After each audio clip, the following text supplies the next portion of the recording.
दुर्घटना दुई गुरुतर अल्पके बर्तिले 4 यात्री बौद्ध सहर निकटस्थ रईठानी ग्राम निकट में दुर्घटना रास्ता तलक खसी ओलटिला कार रे थिबा दुई यात्री गुरुतर छत्तीसगढ़ रायपुर पुरी जगन्नाथ दर्शन जाउथिले गुरुतर माने बौद्ध मुख्य चिकित्सालय रे भर्ती।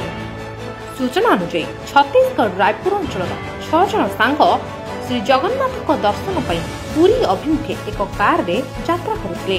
बौद्ध सदर थाना अंतर्गत 57 नंबर जातीय राजपथर रईठानी ग्राम निकट चालक भारसाम्य हराइबा फल कारटी रास्ता तलक खसी पड़ी दुर्घटनाग्रस्त होता।